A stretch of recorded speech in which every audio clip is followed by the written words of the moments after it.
did the 18, 19-week ultrasounds, found out that he had the cleft, and they sent me to the level 2 ultrasound, and then found out it was not only in his lip, it was also in his palate. We treat a variety of conditions. The most common is cleft lip and or cleft palate. We also see patients who have craniosynostosis or really any type of craniofacial anomaly. Sometimes these are in the form of syndromes, like, for example, Pierrot-Band sequence, Treacher-Collins syndrome, Goldenhar syndrome. There's 300 plus craniofacial syndromes that we are involved in the management of. Other things that we do besides surgical management include speech therapy services and physical therapy, rehabilitation and such. Well, my role is, as a pediatric neurosurgeon, is looking after the brain's development in children who have both positional deformities and a form of an abnormality called synostosis, which is basically early closure of some of the bones in the skull.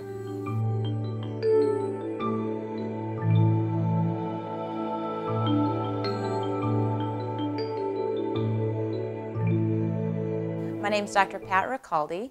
I'm a medical doctor and a dentist. I work here at St. Joseph's Children's Hospital. I'm the director of the Cleft and Craniofacial Team. Hi, I'm Dr. Sarah Gaskill. I'm a pediatric neurosurgeon. I work here at St. Joseph's Children's Hospital, and I'm an associate professor with the University of South Florida. Daniel Plasencia. I'm the medical director for the Children's Hospital and also part of the craniofacial team as a general pediatrician. My name is Andrea Godwin. I'm a speech-language pathologist, and I work here in the hospital as an inpatient therapist, but also coordinate the craniofacial team.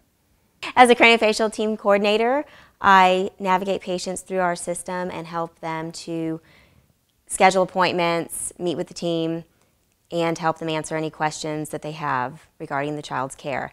And then I also see children as an outpatient speech pathologist. St. Joseph's Children's Hospital is different from other hospitals for many, many reasons. First of all, we're a very comprehensive program. Like I said prior, we have 11 disciplines that are represented on the team: audiology, speech therapy, nursing, lactation consultant, ENT, orthodontics, dentist, geneticist, ophthalmologist, craniofacial surgery, psychology. We also have a social worker on our team. Because we have this team environment, we can see the child. Instead of taking the child to 10 different doctor's appointments, they come to one visit, get all their questions answered. The members are communicating directly, so we can be very efficient in our presentation of our treatment plan, and it's a lot easier on the kids. They don't have to feel like there's something wrong with them. They just went to one doctor visit, not 15. It was nice that it was all together, that I didn't have to go to 10 different offices for different appointments.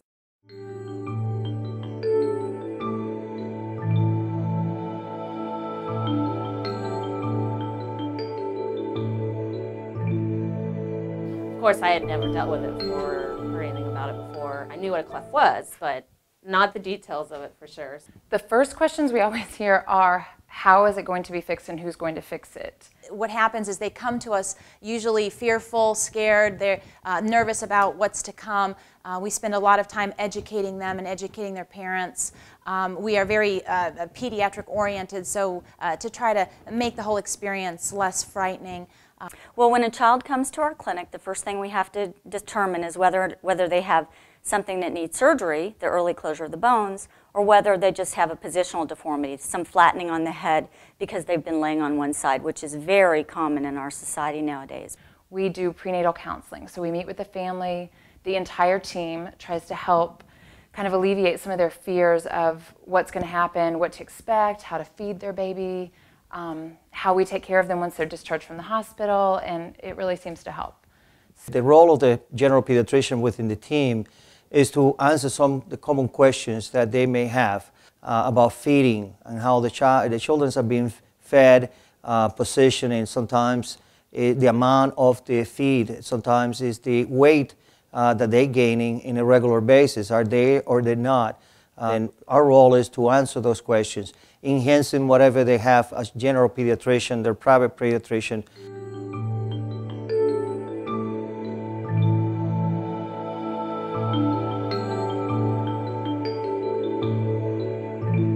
The effects can be profound as far as the changes in their personality. Sometimes we'll see children who come to us and they're very withdrawn, and they don't give you eye contact, and they don't want to talk to adults, and especially in the high school age range kids, they are very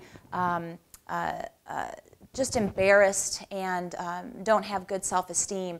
And we take them through this process, and they just open up. I've had one kid in particular who comes to mind who was just getting ready to go off to college, and I did his surgery, and he never said a word to me during his whole preoperative time. He didn't say, I could never get him to speak to me. He came back after the surgery. He had been gone for a few months and came back to visit us. He came in the office and was giving everybody hugs, and he was just a different kid. It was wonderful. They had sagittal synostosis, which is an early closure of the main suture that goes from the front to the back of the head. And what that resulted in was a very long, narrow skull with the forehead being very bowed out. So we took that patient to surgery, Dr. Ricalde and I, and we were in surgery for about 2 hours. And essentially what we did was we removed the fused bone, and then we took other parts of the skull out, and we reformatted the skull essentially so that it had a normal round shape. What we're doing is protecting the brain from future problems, because there's a certain percentage of these children that will develop high pressure in their brain over time if they're not treated surgically.